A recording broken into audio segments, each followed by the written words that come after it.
Tiga Abang. Pagi itu, sinar matahari Karangasem menyelinap masuk melalui jendela kelas 9 di SMP Negeri 3 Abang. Pak Iwayan Suryasa berdiri di depan kelas dengan senyum misterius. Di tangannya, ia memegang sebuah kumparan kawat tembaga yang berkilau tertimpa cahaya. Para siswa berbisik penasaran, bertanya-tanya eksperimen apa yang akan ditunjukkan oleh guru sains favorit mereka hari ini. Pak Suryasa meletakkan kumparan itu di atas meja kayu yang kokoh. "Anak-anak, hari ini kita akan memanggil listrik dari udara hampa," ujar Pak Suryasa dengan nada bercanda. Beliau memanggil Kadek Allen ke depan kelas. Di atas meja sudah tersedia sebuah galvanometer, alat dengan jarum kecil yang bisa mendeteksi arus listrik, dan sebuah magnet batang yang kuat. Pak Suryasa menyerahkan magnet itu kepada Kadek Allen, sementara kabel dari kumparan telah terhubung ke galvanometer.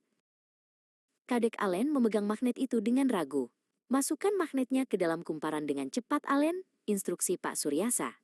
Begitu Kadek Allen menggerakkan magnet masuk, jarum galvanometer tiba-tiba melompat ke kanan. Saat magnet ditarik keluar, jarum itu berayun ke kiri. Kadek Allen terbelalak. "Hebat, jarumnya bergerak padahal tidak ada baterai," serunya dengan semangat.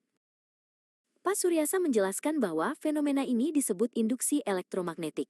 Ketika magnet bergerak di sekitar kumparan, terjadi perubahan garis gaya magnet yang memicu munculnya beda potensial, jelasnya sambil menggambar pola garis melengkung di papan tulis. Beliau menjelaskan bahwa inilah prinsip dasar bagaimana generator di pembangkit listrik bekerja untuk menerangi rumah-rumah mereka di desa. Setelah memahami induksi, Pak Suryasa mengeluarkan sebuah kotak kayu berisi perangkat dengan dua kumparan yang dililitkan pada inti besi berbentuk kotak. Beliau memanggil Madetera untuk membantu. "Ini adalah transformator, atau yang biasa kita sebut trafo," kata Pak Suryasa. Madetera menyentuh inti besi dingin itu dengan jari telunjuknya, merasa penasaran bagaimana benda diam ini bekerja. Madetera memperhatikan bahwa kedua kumparan itu sama sekali tidak bersentuhan secara fisik. "Pak, kalau kabelnya tidak menyambung, bagaimana listriknya bisa pindah dari sisi kiri ke sisi kanan?" tanya Madetera. Pak Suryasa tersenyum. Beliau menjelaskan bahwa listrik melompat melalui medan magnet yang berubah-ubah di dalam inti besi, sebuah tarian energi yang tidak terlihat oleh mata manusia. Pak Suryasa menjelaskan tentang kumparan primer yang menerima listrik dan kumparan sekunder yang mengeluarkan listrik. Jika lilitan di sisi keluar lebih banyak, tegangannya akan naik, disebut step up. Jika lebih sedikit, tegangannya turun, disebut step down, jelas beliau.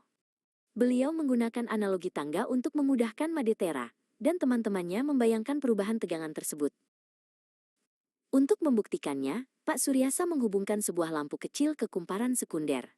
Saat beliau mengubah jumlah lilitan, cahaya lampu itu meredup lalu menjadi sangat terang benderang. "Sama seperti trafo di tiang listrik depan sekolah kita," kata Pak Suryasa. "Ia menurunkan tegangan tinggi dari kabel besar agar aman digunakan untuk menyalakan komputer di kelas kita."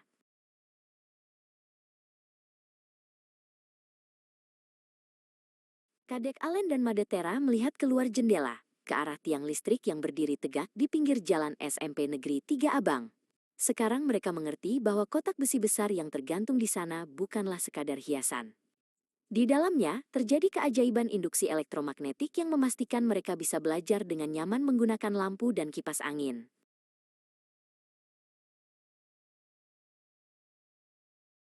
Pelajaran berakhir dengan tepuk tangan meriah dari seluruh kelas. Pak Suryasa membereskan alat-alatnya dengan hati-hati. "Sains bukan hanya di buku anak-anak. Ia ada di setiap kabel yang mengalirkan cahaya di rumah kalian," pesannya.